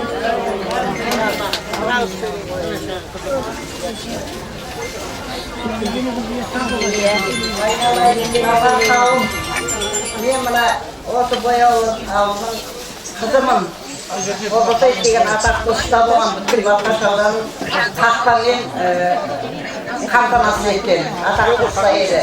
Қызы болып келіп қалды бүгін ауылдарымызға.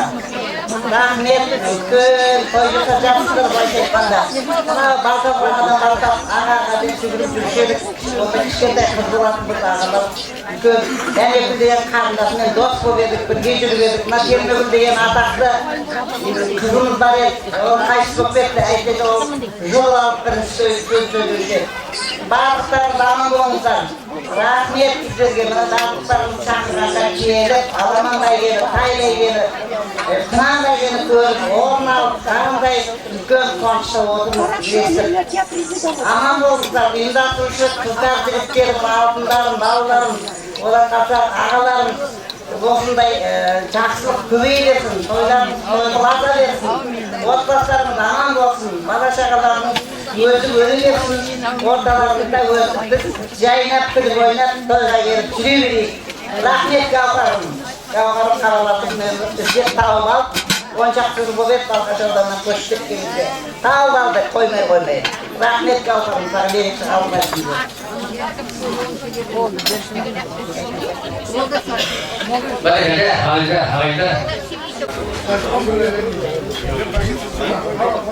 Шалдарға бермей ғой. Бүгінде бастан қабыл басын. Үлкен ата-анамызға әйел мына бөлім орташылдан ішінде бояулы деген секілді басын кәдім қалмайды. Бұл өзінің көп жіктер болғаны, жастар болғаны. Бұл енді ең киелі жер.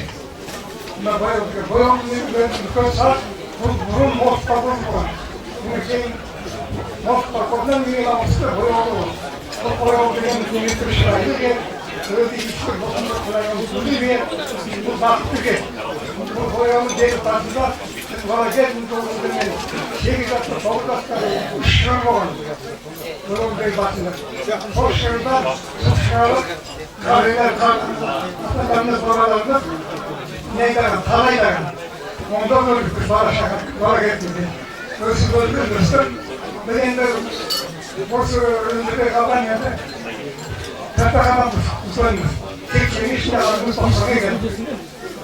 Айтсан әрәгі тоқсатыды, оны кейін ол тоқсат 80 аттамы, оны кейін әскер, 82, оны кейін атылмай, оны кейін баспал келіп, елгенде келіп, біз өзімізді басып.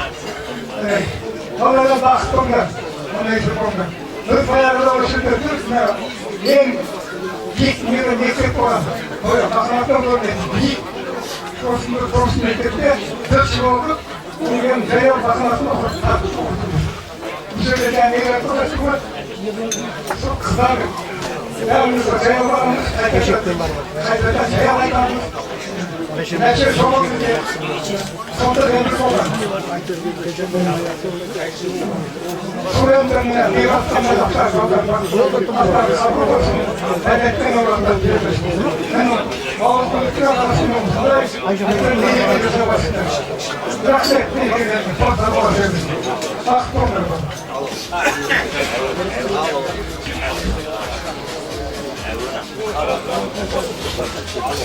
Ал құрметті қауым, бүгін мына жерде бәріміз жиналып, өткен кеткен ата-бабаларымызға ас беріп жатырмыз. Мен айта кетейін, мен өзім осы бояулы ауылының тумасымын.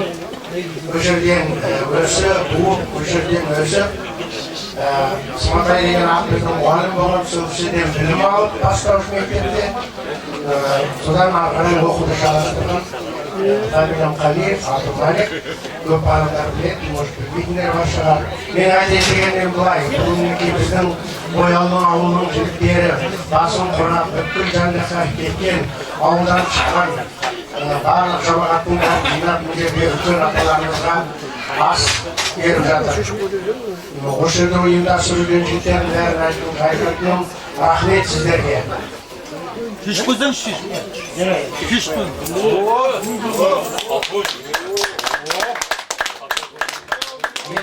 Мен Бояулы ауылынан шыққан, мен қарап отырмын, жалғыз полковник мен екенмін. Осы Бояудан өз қолынан тұрған бәріқтарыңызға айтарым, мына беріп жатқан астарыңыз қабыл болсын. Жеткен ниеттердің бәрі Құдайдың құлағына шалынсын. Бұл жерде мінекей әкелеріміз отыр, бауырларымыз, біздің балаларымыз отыр. Бұл жерде әкелеріміз отыр. Мына жаңағының баласы Қанатпен екеуміз бір класста оқығанбыз кезінде. Айта кетейін деген барлық осы ұйымдастырылған жігіттердің бәрі бәріміз де осы ауылдан шықтық, бәріміз осы жерде білім алдық, бәріміз осы жерде жүрдік. Осы жерде біздің ата-бабаларымыз соғысқа кеткен, соғыстан кемел қалған ата-бабаларымыз бар. Соларға да арнап бағыштап айтқым келеді. Осы жерден бізде неше мықты кісілер шыққан, олардың бәрі бүгін күнде жоқ. Жоқ болса да сол кісілердің атына арнап осы берген астарыңыз қабыл болсын. Барлықтарыңызға рахмет. Ой, бәрекелді, көп рахмет ағай. Аға, сіз атыңыз кім болесіз? Малик ағаға қошемет көрсетіп қойыңыздар, мінекей, полковник. Омырауы толы медаль. Сіз ауданның құрметті азаматы алдыңыз ба? Ауданның құрметті азаматы алдыңыз ба? Аласыз болды.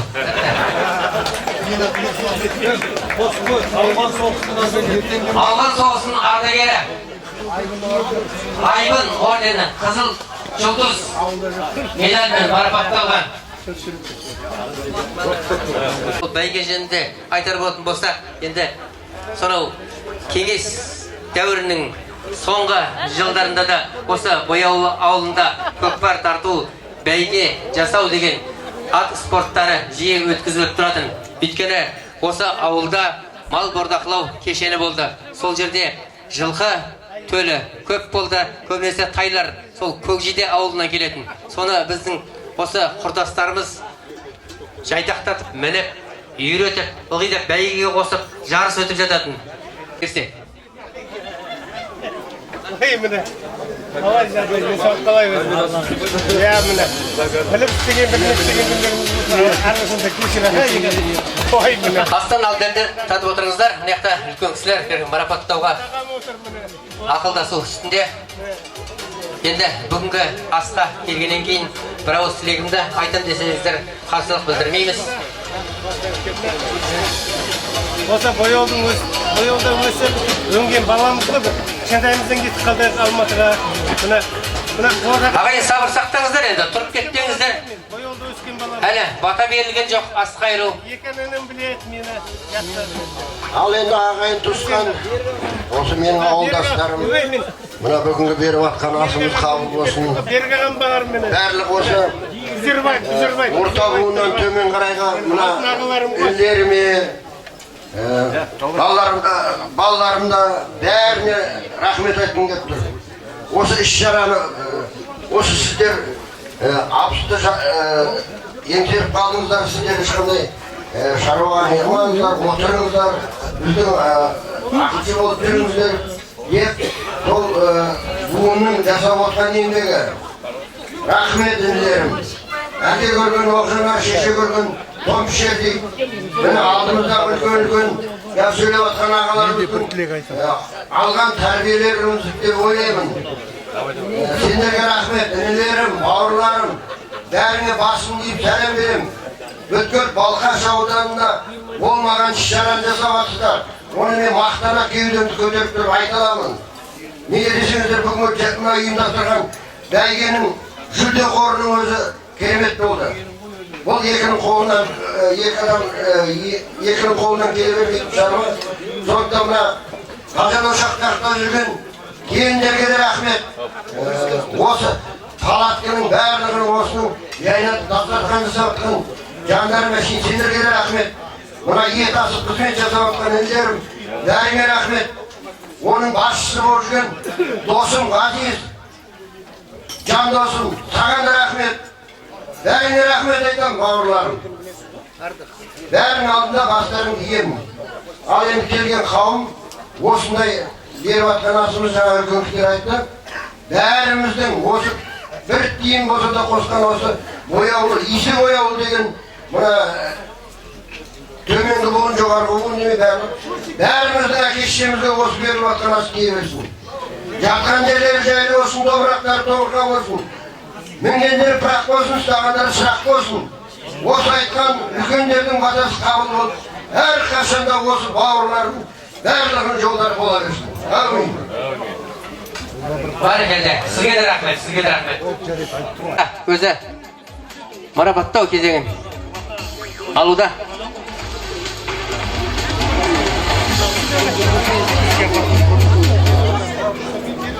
Ал ағайын туысқан асқа жинауға мына өзіміздің үлкен әкелерімізге аздаған сыйлықтарымыз бар еді, соны таратсақ. Үлкен ауылдың.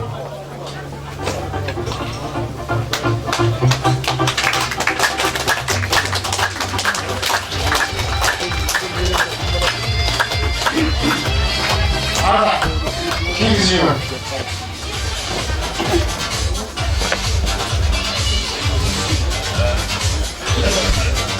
Шағырып алғалы елінен, ел үлкен айтшымаға.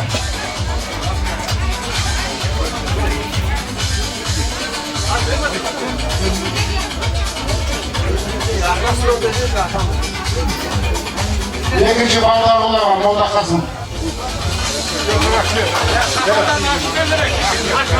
Ашваш кигізбен де шабандар.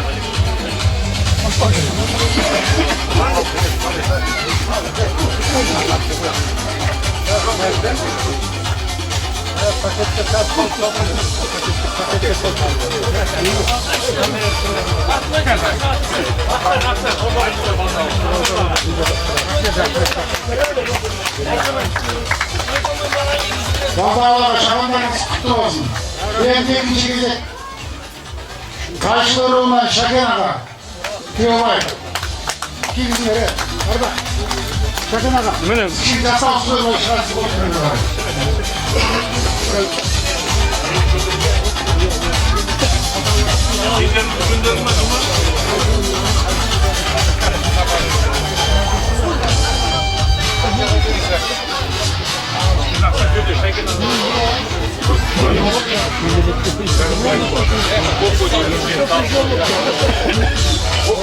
Ал Шакен аға, Мажеке, шабаныңыз құтты болсын. Сатамыздың ұруынан Қуанышбек мәл Қалиев мәл кешірді ойбар. Байын айқайда жіберді ғой. Морду дай ему. Аяқ жейсем заман болды. Дашпаса итек.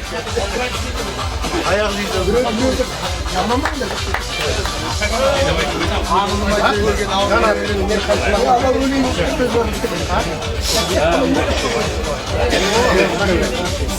Товарищ полковник, шабаныңыз құтты болсын. Шегел ата еліне Бергелді ағамыз. Берекет алып келді шабан. Елді келдік жараспайды да.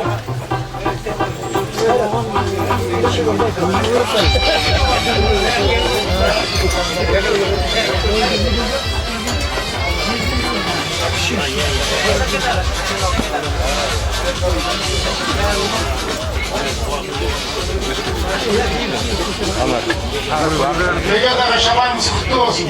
Жылда шабанның жүре берді. Алдан ата руынан осы ауылдың үлкен қариясы Көлек шалымыз бар біздің. Көлек аға. Көлек аға тұрыңыз.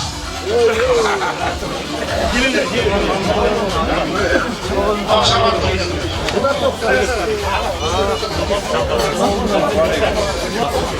Gəlі, анда шапанды маған бер. Бeni алып кетер. Қал. Дуатнаға, жүзге жетіңіз.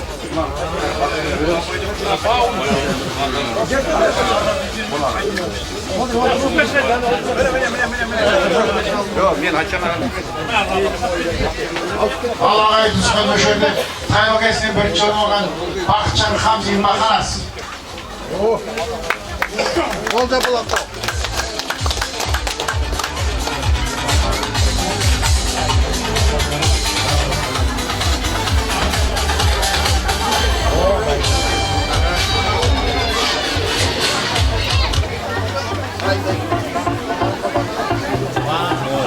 шапаныңыз құтты болсын. Жүзге дейін шапан киіп жүре беріңіз. Ал ағайын туысқандар, мына асқа келген қауым Бояулы елінің мекенінен келгендеріңізге рахмет, мына бәйгелеріңіз жүре берсін. Жаңа Қарабай бірінші алып кетті ғой. Қарабайдан әкім қайда шығып кетті ма? Келесі жылы Бояулы болады Қарабайға барып, айтып қояйын. Бірінші орында. Ал бәйгелі болыңыздар. Той болсын, асымыз қабыл болсын. Осында жүрген келін-кепшек інілерімізге бәріне рахмет. Бәрекелді, марапаттау ары қарай жалғасады. Кездесі кезекте әжелер.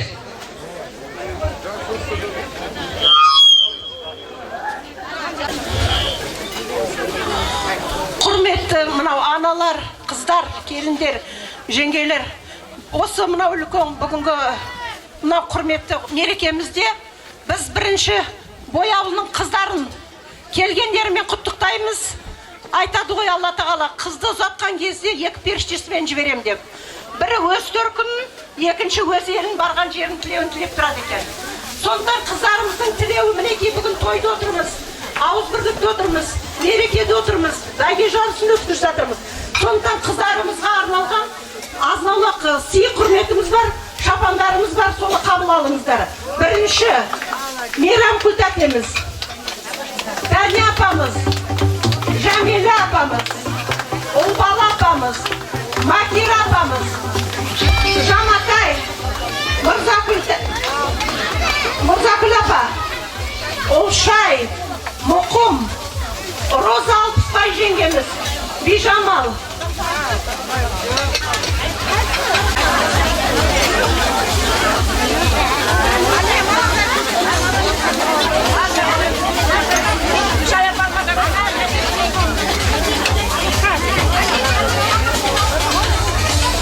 Мінекей шығып сөйлеу деген жоқ қой енді болды. Айтатын сөз айтылды.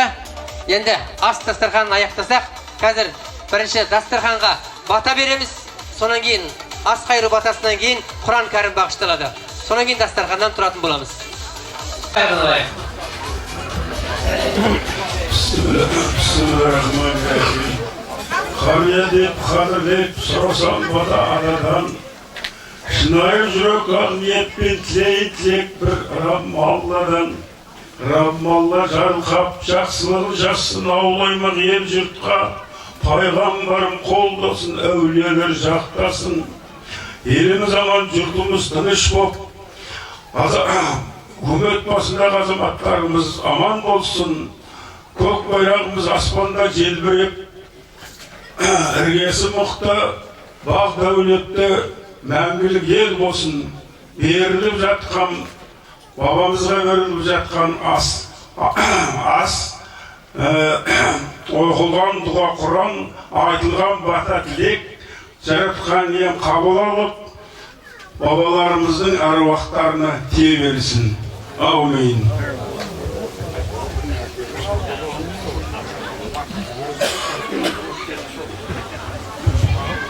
أعوذ بالله من الشيطان الرجيم.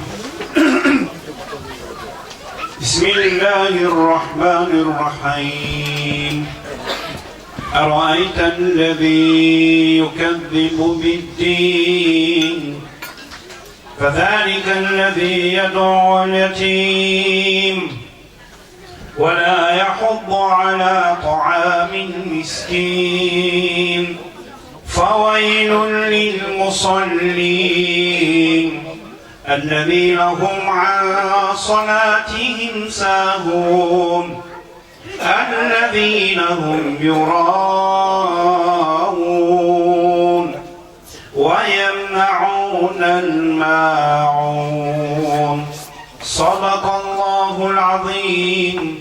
سبحان ربك رب العزة عما يصفون وسلام على المرسلين والحمد لله رب العالمين. Бажаратанымыздың оқылған Құранды мына бүгінгі жайылған дастарханына берілген асты баршасын Алла өзің қабыл еткесін.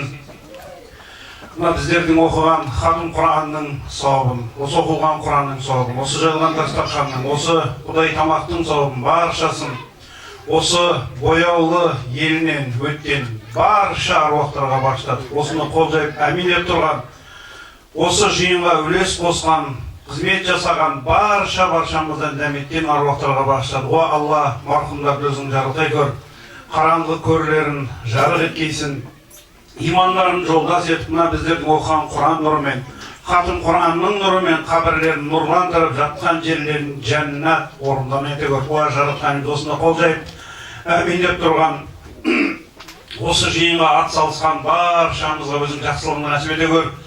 Өзіңнен сұраған, тілеген мақсаттарымызға жеткізе көр. Жаман көзден, жаладан, бәледен, барша жамандықтарыңнан өзің алшақ етіп, тек қана өзің риза болатын амалдар жасап, жақсылығыңды нәсіп еткейсін. Осы бояулы еліне, осы бояулы тұрғындарына, тағы да осы бояулыдан шыққан барша алыс жақыннан келген осы ағай туыс бауырлардың баршасына Алла өзің алдыменен ынтымақ беріп, бірлік беріп, алдағы уақытта тағы да осындай бастарын қосып, бір-біріне деген сондай ықыласты қарым-қатынас байланыс жасап, туған туыстықты үзбей, ары қаратай да осындай жиындарда бас қосуды, жақсы күндерде бас қосуды, я Раббым, Алла өзің жазғайсың. Раббана атина фид дуния хасана ва фил ахирати хасана ва қина азабан нар. Алхамдулиллахи аллази ат'амана ва сақана ва жa'алана минал муслимин. Ва салли Аллахумма ta'ala ala khayri khalqihi Muhammad wa ala alihi wa ashabihi ajma'in. Bi rahmatika ya arhamar rahimin. Amin. Allahu akbar. Qabul bo'lsin. Assalomu alaykum. Бәрекелді, ас қабыл болсын, құрметті ағайдар, мінекей ас дастарханы осымен аяқталды.